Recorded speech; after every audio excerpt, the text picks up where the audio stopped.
এই যে থিওরিটা পড়াচ্ছি, এই থিওরিটা তোমরা প্রথম পদ্ধতিটা ফলো করবে।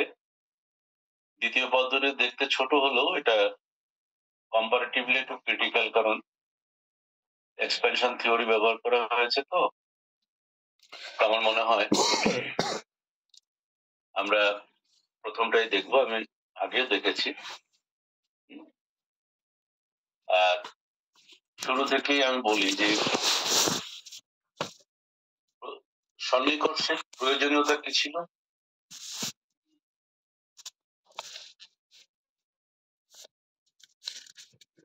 সেট করতে পারি অথবা কোন প্রসঙ্গে আমরা এটা প্রয়োগ করতে পারি, এই বিষয়গুলো খেয়াল রেখে মাথার মধ্যে ক্লিয়ার ভাবে রেখে তোমাদের এটা করতে হবে। এখন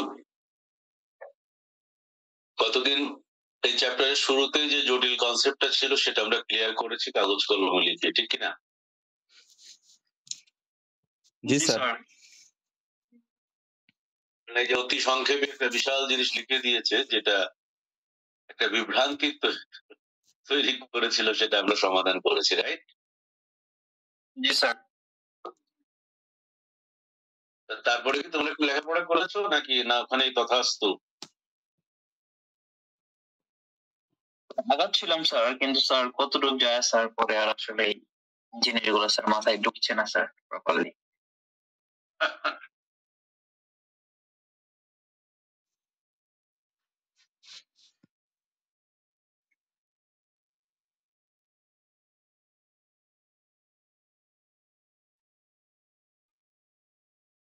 মজার ব্যাপার হচ্ছে আজকে সন্ধ্যায় ঘর থেকে বের হলাম, ঘরের মধ্যে থাকা অবস্থা একটু ঠান্ডা ঠান্ডা লাগছিল বলে জ্যাকেটটা গায়ে দিলাম, দিয়ে বেরিয়ে ওমা, ঘর থেকে নিচে নেমে দেখি মাথার উপর জল পড়ে, ঘিরে উপরের দিকে তাকিয়ে দেখি আকাশে মেঘ, বৃষ্টি পড়ছে অনেকক্ষণ থেকে। তা ঘরের ভিতরে এটা টের পাইনি, কারণ বৃষ্টির ফোর্সটা তো বেশি না। তো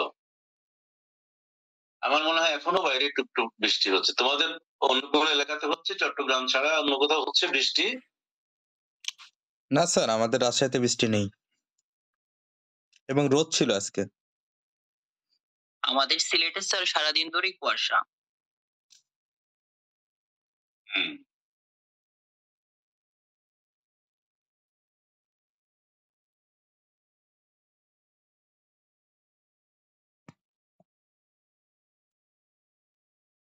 তোমরা আসলে মেঘালয়ের কাছে তো সিলেট, তোমাদের ওখানকার।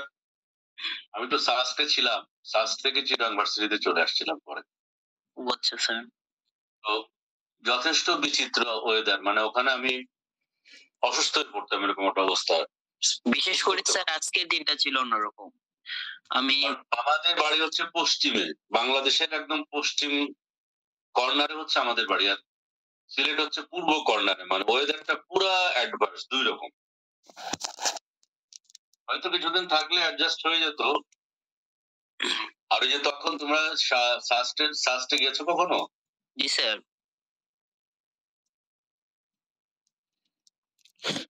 সাস্টে এখন গেট করেছে না, গেট? জি স্যার। তো ডব্লিউকেবি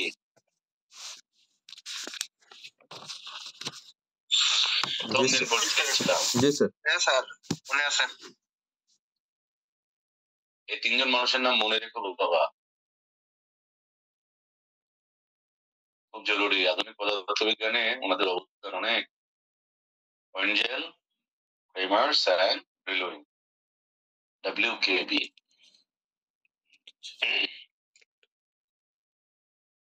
আমরা শুরু থেকে একটা জিনিস লক্ষ্য করেছি, সেটা হচ্ছে আমরা কিন্তু টাইম ডিপেন্ডেন্ট শরিঞ্জার সিকুয়েশন ব্যবহার করছি, তাই না?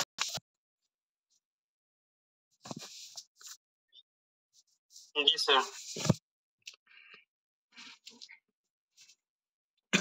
আমি তোমাদের একটা কথা বলি, এই যে লাইভ ক্লাসে যে প্রাণবন্ত মজাটা নেওয়ার জন্য স্যার কিছু জিজ্ঞেস করার সাথে রেসপন্স করবা। একজন হলে একজন, যে আগে শুনেছ হয়তো হতে পারে যে আমার স্যার সবার তো নেট একরকম না, হতে পারে, কিন্তু কেউ যে শোনো নাই তা তো না, কারণ আমি নেটের মিনিমাম স্পিড এনশিওর না করে তো আমি ক্লাস নিই না, তাই না? জি স্যার। কেউ না কেউ তো শুনছে। স্যার মিউট আনমিউট করতে করতে একটু সময় লাগে।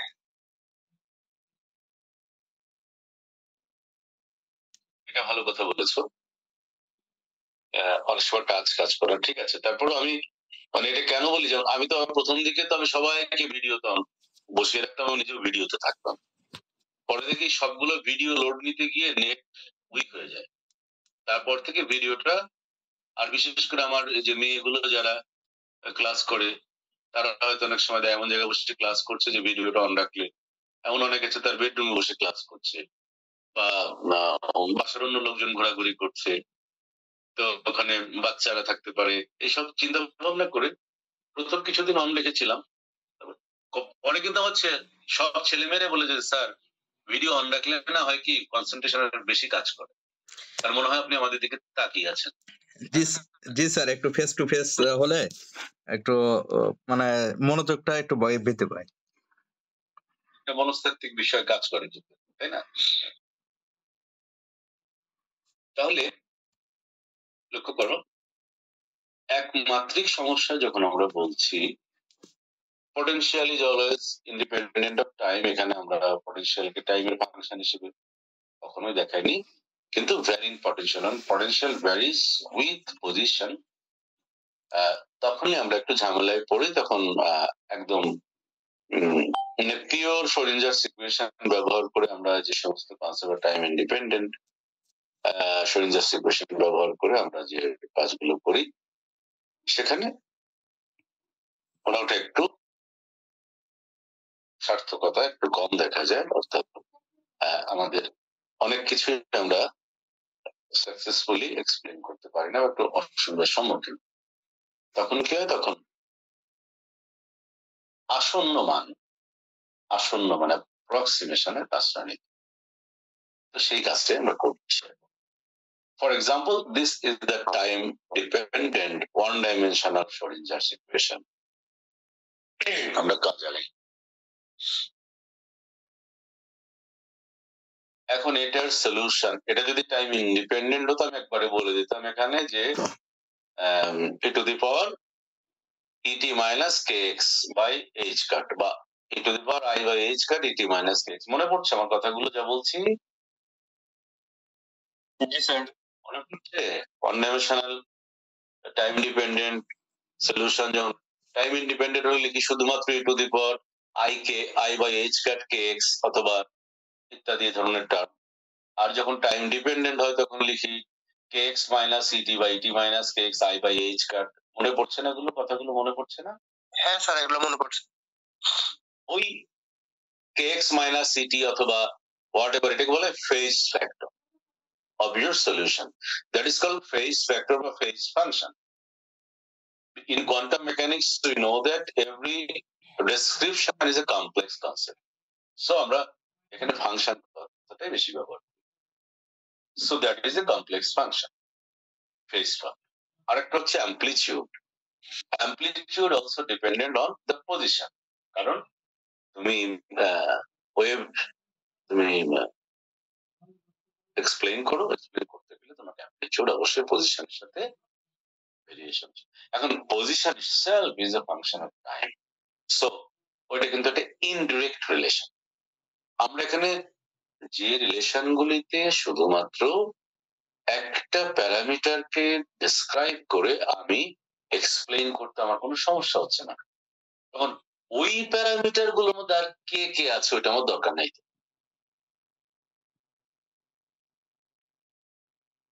কারণ ওই কে কে আছে তাদের সবাইকে নিয়েই তো চেঞ্জ হচ্ছে, আর আমি ওর চেঞ্জিং এর উপর ডিপেন্ড করে আমি আমারটা হিসাব করছি।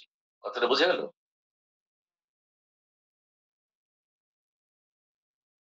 আবার একটু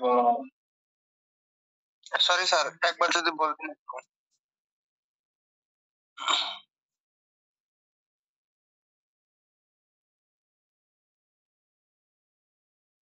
just a minute।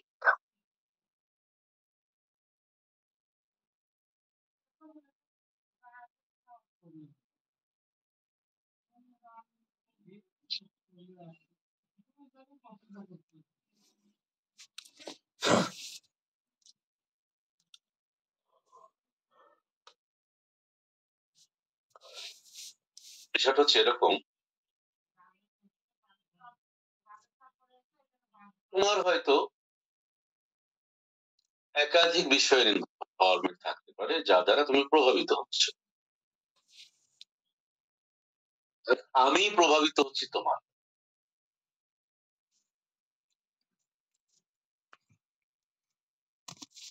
Canonical transformation পড়েছিলে classical মেকানিক্সে, মনে পড়ে? স্যার পড়েছিলাম স্যার হালকা মনে। বাবারে, ওই যে একটা বাদ দিয়ে না আর একটা হয় না। এখন এটা আমি যখন বললাম তখনই যদি তোমার যদি মনে পড়তো, হ্যাঁ হ্যাঁ হ্যাঁ হ্যাঁ স্যার হচ্ছে, কারণ তুমি রিলেভেন্স খুঁজে পেতে। দেখো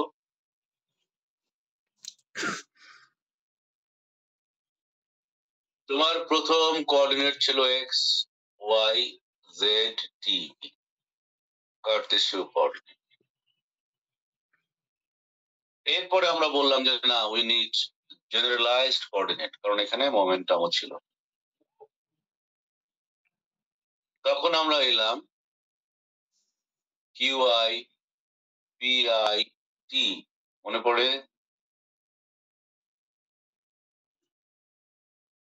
জি স্যার। হ্যাঁ স্যার।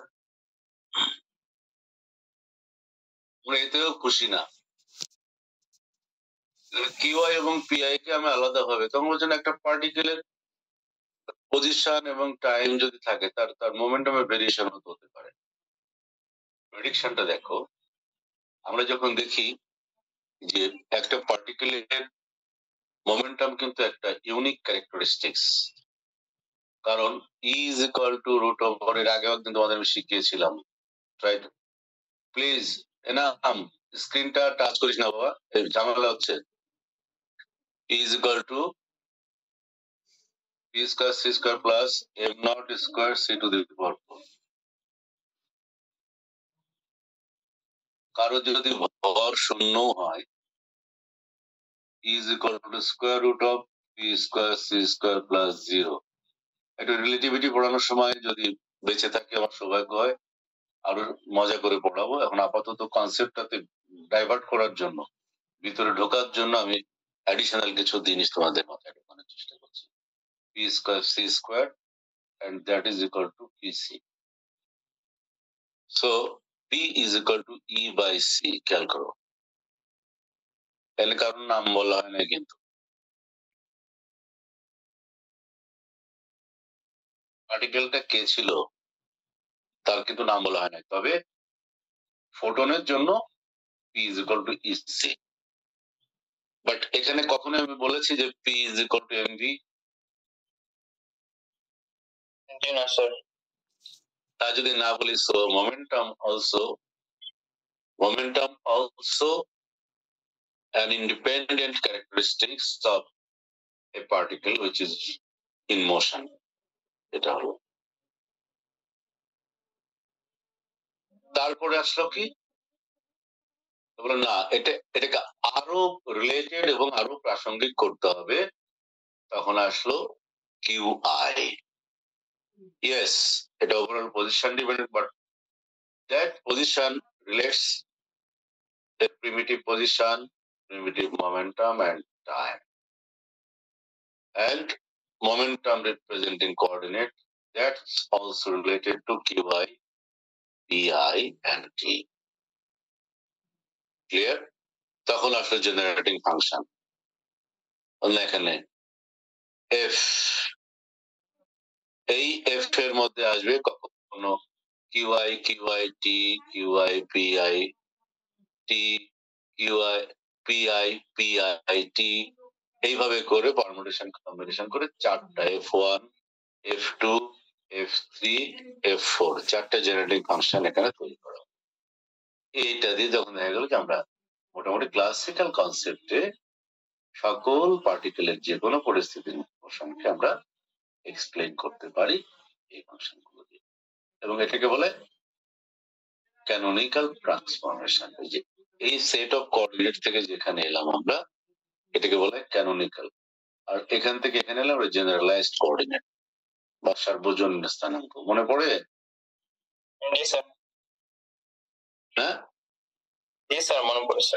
তখন তখন বুঝো না এই জিনিসগুলো? না স্যার, তখন আসলে স্যার এরকম ভাবে বুঝি নাই স্যার। স্যার আপনি কম সময় হলো স্যার যতটুকু বুঝাইছেন স্যার, তখন স্যার বেশি সময় পরে স্যার এতটুকু বুঝি নাই। বুঝি না বাবা, আবার বলো তো।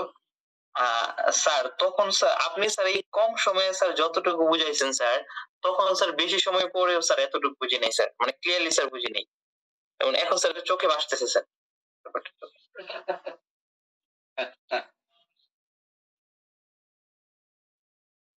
জ্ঞানের ছবি আঁকতে হয়, তো জ্ঞানের ছবি আঁকতে না পারলে মেমোরি তো লোড হয়ে গেলে এত জ্ঞান তুমি রাখবা কোথায়? এই জন্য ছবি আঁকতে হবে। তো ছবি আঁকাটাই তো শিক্ষকের কাজ, তাই না? আচ্ছা, আমাকে একটা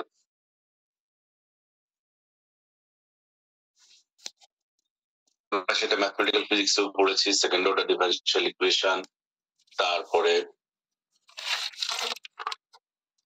সেকেন্ড অর্ডার ডিফারেনশিয়াল ইকুয়েশনের যে সলিউশন প্যাটার্ন আছে, এটা কিন্তু আসলে সেটি নতুন কিছু। মনে করে দেখো তো, তোমার d square y by D x square plus d y by D x plus c equal to 0 এরকম একটা সমীকরণের সমাধান কি লিখেছিলাম আমরা? y is equal to a বা some constant e to the power mx বা এরকম কিছু লিখেছিলাম। তো এখানে আমি নিজেই দেখতে পাচ্ছি যে আমার এই ইকুয়েশনটা হচ্ছে কমপ্লেক্স ইকুয়েশন, তাহলে এর সমাধানের মধ্যে কমপ্লেক্স কোয়ান্টিটি থাকতেই পারে। আর ওখানে তো আমরা e to the power imx লিখেছিলাম, মনে পড়ে? এই সমাধানগুলো তো তোমরা থার্ড ইয়ারে করেছো, না ওয়ান ডাইমেনশনাল ইকুয়েশনের সলিউশন? স্যার থার্ড ইয়ার অত স্যার। ভালো করিনি। অ্যাড্রেস ছিল স্যার।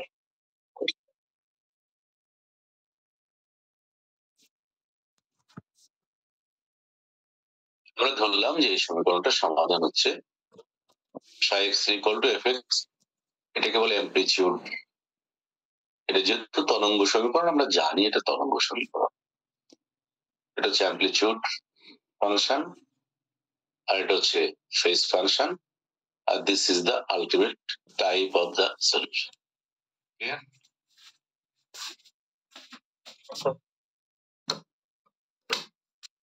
এই WXT-টাকে আমরা আবার পজিশন ডিপেন্ডেন্ট এবং টাইম ডিপেন্ডেন্ট পার্ট, একটু আগে বলছিলাম না আমি kx minus et, না স্যার, কোনো অসুবিধা নেই। time dependent না, না। function e into t. So WXT is a combined form of these two different part sx minus et. Combiningly সেটা হচ্ছে WX, অর্থাৎ পজিশন এবং টাইমের ফাংশন। এবং sx অপেক্ষকটি সাধারণত জটিল হয়। এর যথেষ্ট কারণ আছে, কারণ আমি তো শুরুতেই বললাম যে we are talking about some complex concept. এবার দেখো 4.5 নম্বর সমীকরণকে এত সমীকরণে ব্যবহার করে পাই।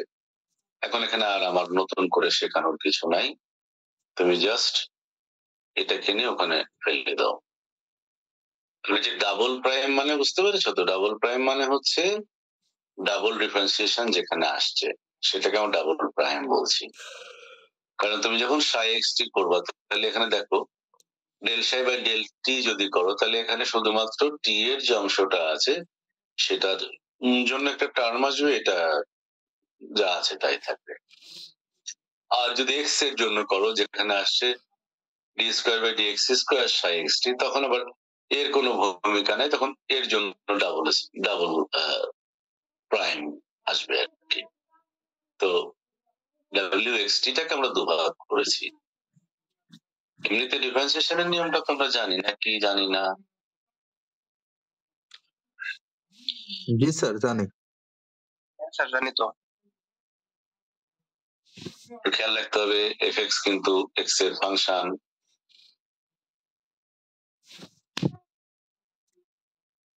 তাহলে এখানে দুইটা term fx e to the power this, এখানে x এর ফাংশন আছে, তাহলে u ইন্টু v এর সূত্র কিন্তু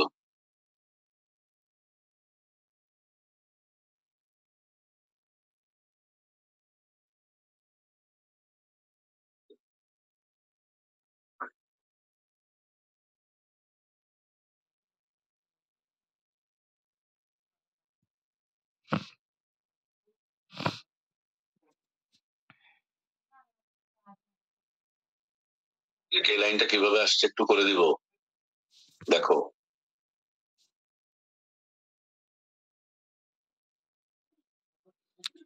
জি স্যার, একটু করে দিলে হয়তো ভালো হতো, আমাদের জন্য আরো বুঝতে একটু ক্লিয়ার হতো।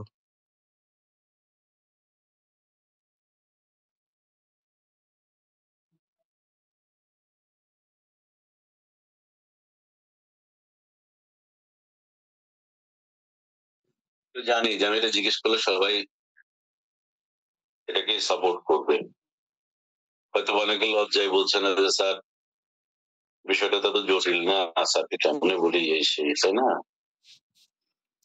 স্যার এখানে লজ্জা শরম করে তো কোনো লাভ নাই স্যার, আসছি আপনার কাছে শেখার এই জন্য। তো ডাক্তারের কাছে, শিক্ষকের কাছে, বাবা মার কাছে লজ্জা শরম অথবা লুকানো, এটা হচ্ছে আত্মঘাতী। আমাদেরকে আমি যখন কোর্স শুরু করেছি মনে করে দেখো এই কথাগুলো বলেছি আমি তোমাদের। জি স্যার।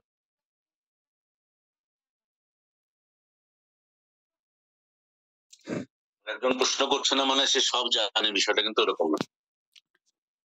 স্যার আসছি তো শেখার জন্য স্যার, যদি পারতাম তাহলে তো আর আসতাম না, পারি না বিধায় তো আসছে স্যার আপনার কাছে।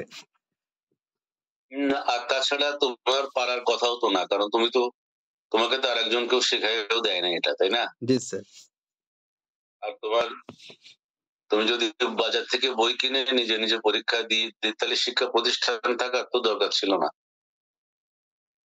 শিক্ষা প্রতিষ্ঠান যেহেতু আছে তাহলে নিশ্চয়ই ওই প্রতিষ্ঠানে শিক্ষক রয়েছেন এবং ডেফিনেটলি কিছু ভূমিকা শিক্ষকদের রয়েছে, তাই না?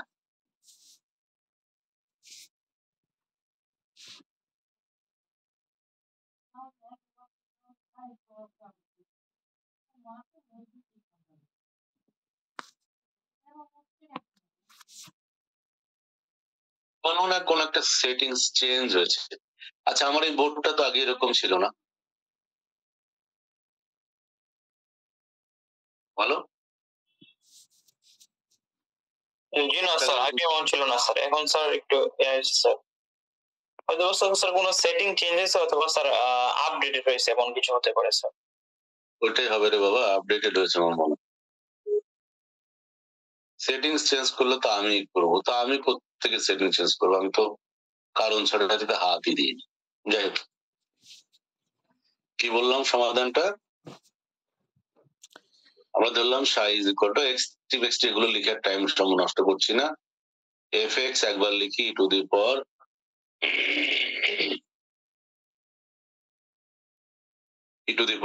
আই, তো ডাব্লিউটা আমি আর লিখছি না এখন, কেমন আমি একবার ডাব্লিউ এর যেটা ভেঙে লেখা সেটাই লিখে দিচ্ছি। S X minus ET divided by H cut, ঠিক আছে? জি স্যার। এরপরে আর আমি এগুলো লিখবো না, আমি just F E to the power I S by H cut into E to the power minus I ET by H cut. কোনো অসুবিধা আছে? না স্যার, ভেঙে লেখা যায়। ওটা আমরা জানি এফ এস এক্স এর ফাংশন, আর এখানে টি আছে, ই কাউকে কারো ফাংশনের টোটাল এনার্জি, বাট ই এর সঙ্গে টি আছে, এটা আমরা বুঝতে পারছি। এখন তোমার দরকার হচ্ছে প্রথমে ধরো for example d psi by dt বের করবো। তো ডি সাই বাই ডিটি বের করতে হলে তার জন্য এটা কনস্ট্যান্ট, চোখ বন্ধ করে F E to the power I S by H cut constant D by DT of E to the power minus I E T by H cut. একদম মানে প্রিমিটিভ, মানে আদি কনসেপ্ট থেকে পড়াচ্ছি আর কি। I S by H cut d by DT of, তাহলে এখানে দেখো টি এর সঙ্গে কি কি আছে, minus I e by H cut,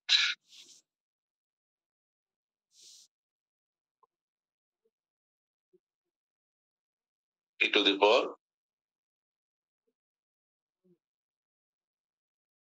clear.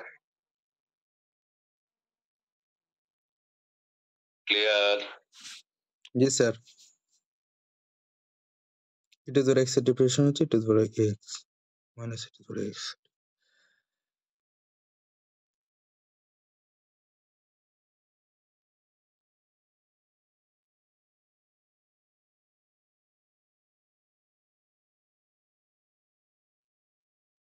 এটা আলাদা করে লেখাটাই মঙ্গল, কারণ হচ্ছে কোন টার্ম হয়তো কমন পড়বে, কোন টার্ম পড়বে না। কেমন? লেফট সাইডের কাজ শেষ যদি হয় তাহলে আমি লিখতে পারি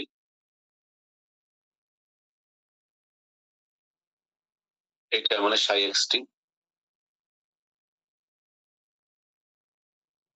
লেফট সাইডের কাজ শেষ। হ্যাঁ স্যার।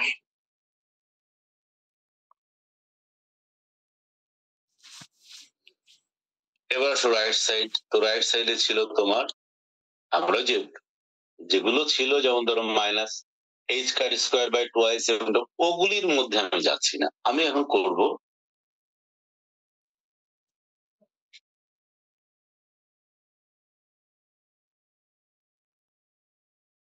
তো কি ছিল,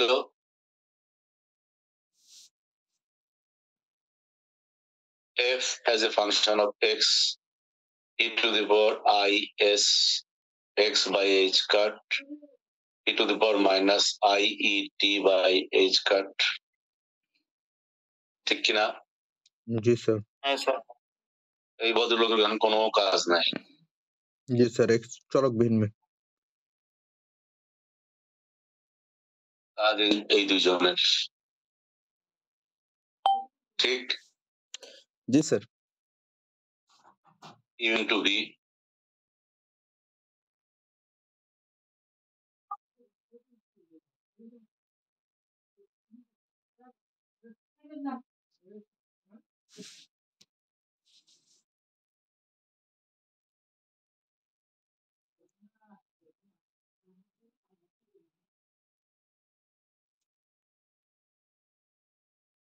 বুঝলো?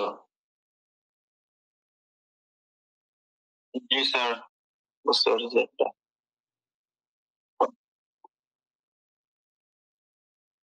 এইটা থেকে আরেকটু বুঝতে হবে বাবা, কিভাবে আমার স্যার এখানে ইভি মেথড পড়লো না স্যার?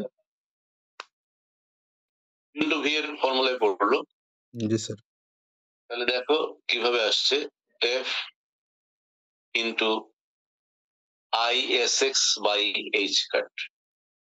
এখন sx itself is a function of x, তাহলে প্রথমে আসবে I by h cut e to the power I s by h cut into d by dx of s, এটার মানে হলো তাই, প্লাস এখানে আসছে e to the power I s by h cut into f prime। তাহলে এবার দু জায়গাতে e to the power I s by h cut e to the power I s by h cut common নিলে দু জায়গাতেই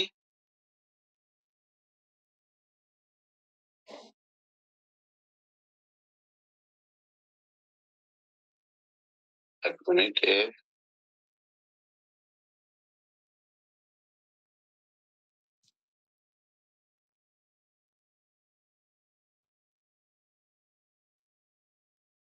df by dx, এটা গুণ অবস্থায় ছিল, u by b করলে df by dx আসছে। ওকে, তাহলে এখানে আসছে এখন f e to the power minus I e t by h cut into I by h cut into e to the power I s by h cut into s prime plus গুণ করো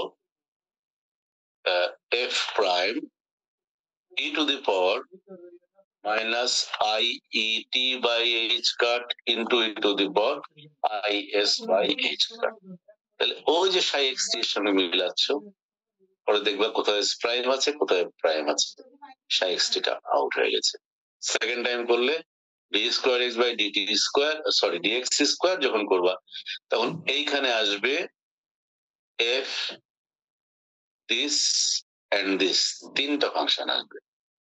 এরপরে আসবে f prime and this, দুইটা function আসবে। এটা করার পরে ওই ইকুয়েশনে বসালে সামারাইজ করলে তখন এই রেজাল্ট আসবে।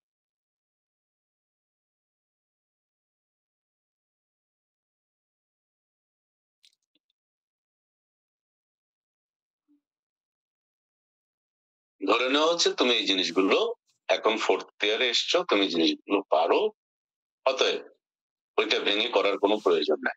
তবে যা যা করে এলাম করার পর এটা সামারাইজ করে ওই যে এই ইকুয়েশনে বসানোর পর এটা পাবে তুমি, ঠিক আছে?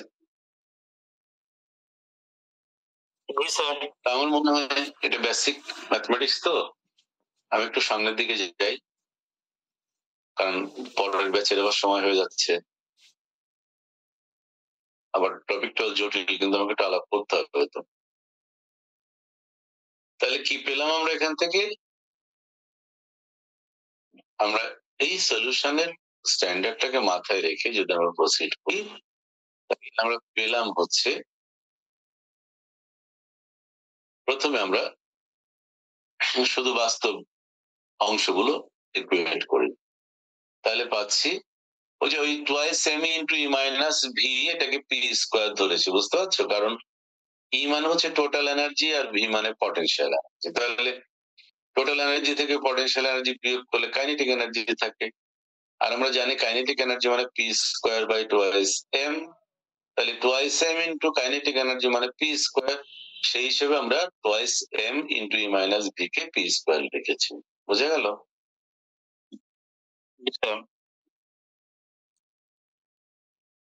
এবং ওখান থেকে আমরা ওই যে এস প্রাইম স্কোয়ারের জন্য একটা রাশিমালা বের করলাম, এফ প্রাইম দিয়ে ভাগ করলাম, যে কারণে এরকম একটা টার্ম পেলাম। এখন ডাব্লিউকেবি সন্নিকর্ষ পদ্ধতিতে আমরা এর আগেও বলেছি কিন্তু যে এইচ কাটকে আমরা খুব নগণ্য বা H cut tends to zero বিবেচনা করি, এবং তখন আমরা বুঝতে পারি যদি আমরা এইচ কাট এই টার্মটাকে যদি আমরা মনে মনে বাদ দিয়ে দিই, কারণ এটা এতই ক্ষুদ্র, আর সবচেয়ে বড় কথা এখানে এফ প্রাইম ডাবল প্রাইম করার পরে আবার এফ এর অরিজিনাল ভ্যালু দিয়ে ভাগ করেছে, এটা আরো ক্ষুদ্র হয়ে গেছে, এটা very much near to zero. এগুলোকে যদি ইগনোর করে আমরা পাচ্ছি S prime square is equal to P square. That means for S prime we are getting two values plus minus p. তাহলে S prime মানে ds by dx। এখন যদি আমরা ইন্টিগ্রেশন করি তাহলে ds by dx এর ইন্টিগ্রেশন করলে sx থাকলো, কিন্তু ডান পাশে তো আসবে p dx plus c, সামনে তো প্লাস মাইনাস একটা রয়েছেই, এবং এটা ইগনোর করার কোনো উপায় নেই কারণ প্লাসের জন্য একটা মান আসবে, মাইনাসের জন্য আর একটা মান আসবে। একটু পরে আমরা দেখি কি বিবেচনা করব। সমীকরণ নাম্বার 4.9। এবার আমরা এখানে ইমাজিনারি পার্ট গুলো কনসিডারেশন আনি, তখন রিলেশনটা আসছে এরকম, এবং ওখান থেকে আমরা একটু রিঅ্যারেঞ্জ করলে এই রিলেশনটা পাচ্ছি। বাট খেয়াল করো এইচ কাটটা কিন্তু অটোমেটিক্যালি ক্যান্সেল হয়ে যাচ্ছে, অথবা H cut tends to zero বা এই জাতীয় কথা বলার সুযোগ এখানে তৈরি হচ্ছে না। আমরা যদি এখন সমাকলন করি ছিল d square s by D x square, নিচে ছিল এস প্রাইম, তাহলে যদি আমরা করি তাহলে প্রত্যেকের একটা করে কমবে। কিরকম? আমরা যদি এস ডাবল প্রাইম কে ধরো ধরি তোমার কোন একটা প্যারামিটার ধরি, তাহলে 1/s প্রাইম ইত্যাদি একটা রিলেশন আসে, এবং সেখান থেকে এটা করলে লগ এস প্রাইম, এই সলিউশনটা হাফ লগ এস প্রাইম, একইভাবে এখানে আসে লগ এফ ডিএক্স, আর এটা হচ্ছে ইন্টিগ্রেশন কনস্ট্যান্ট। এটা কি বুঝতে পেরেছো? এটা ক্লিয়ার হলো না স্যার, একটু ক্লিয়ার করেন একটু। হ্যাঁ জানি তো, জানি না। আর এবারটা এস প্রাইম কে যদি আমরা ধরি, এস প্রাইম মানে কি ডিএস বাই ডিএক্স, তাহলে এস প্রাইম কে যদি আমরা জেড ধরি তাহলে কি হবে? মানে একবার ডিফারেন্সিয়েট করলে কি আসবে? ds prime by dx is equal to, আমার এই ছেলে মেয়েগুলো না ইন্টারমিডিয়েট থেকে ফাঁকি দিয়েছে, শুধু ফার্স্ট ইয়ার সেকেন্ড ইয়ার না, এরা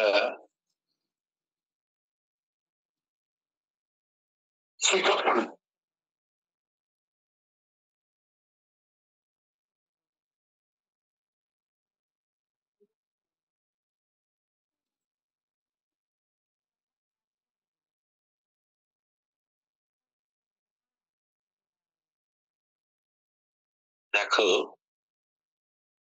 আমার এখানে আছে integration s double prime by s prime dx, এরকম আছে না কি?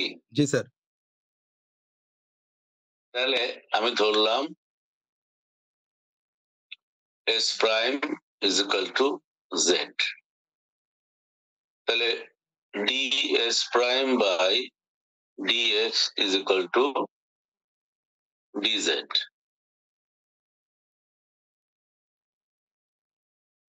ঠিক? জি স্যার। তো ds প্রাইম বাই dx মানে কি? সরি, dz বাই dx, দেখো তো কারবার, ds prime by dx equal to dz by dx লিখতে পারি? জি স্যার, লেখা যায়। উনার পরিচয় কি?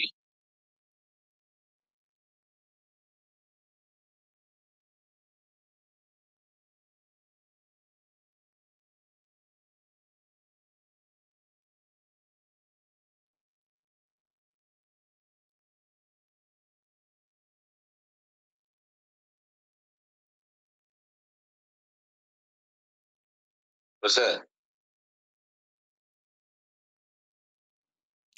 তো ইয়ে করে কে কি কেছে?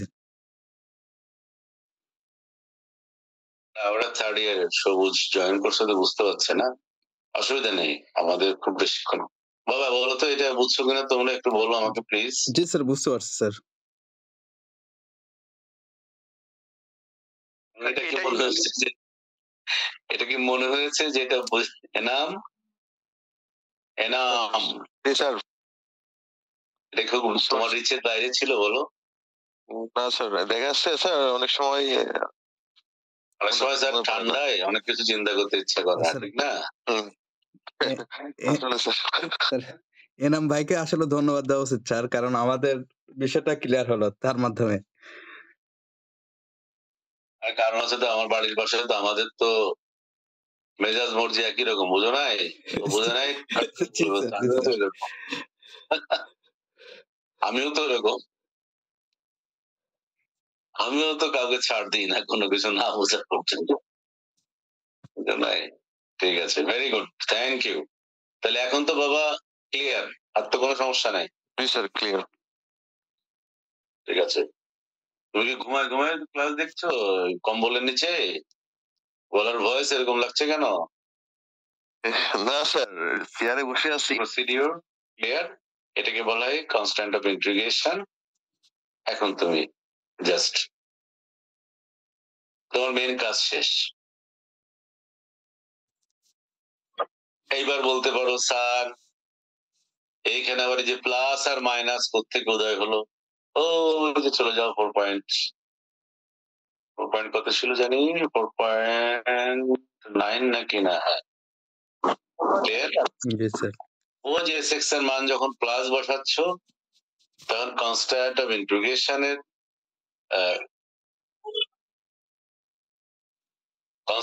ইন্টিগ্রেশনের যে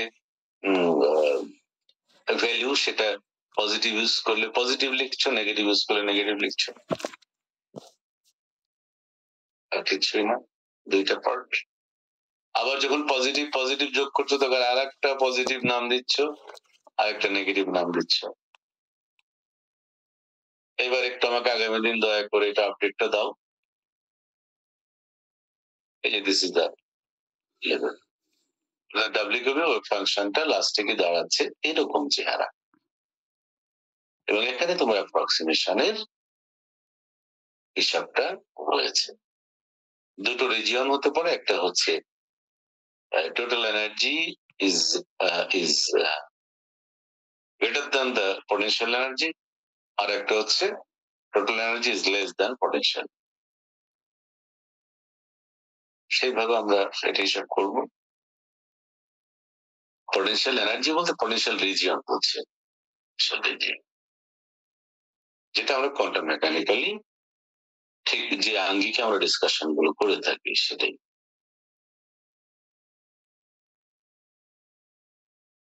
এখন কি শাখান, এনাম, তারপরে হচ্ছে যারা যারা এখনো রয়েছে, রাকিবুল, জাহিদ, তারপর রিফাত, শাকিল, সবাইকে বলছি এরপর অংশটা বুঝতে পারবো আমরা, আশা করি। আশা করি বুঝতে পারবো। এই করি তো দিকে ট্রাই করি। ওভারলোড দিচ্ছি না, বিকল্প পদ্ধতিটা পড়বে না তোমরা, আমি যে পদ্ধতিটা পড়ালাম সেটাই পড়বে। এবং তারপরে আমি নেক্সট যে টপিকটা সিকোয়েন্সিয়ালি গুরুত্বপূর্ণ সেখান থেকে শুরু করব। ঠিক আছে, এটা আমি পড়াবো। এটা পরীক্ষাতে আসুক না আসুক বড় কথা না, কিন্তু আমরা যে কন্ডিশন গুলো অ্যাপ্লাই করি তার কন্ডিশন কি, তার ভ্যালিডিটি কোথায়, এটা একটু এক্সপ্লেন করতে হবে। তাহলে একটু ভালো করে দেখে আমাকে আগামী দিন আউটপুট দাও।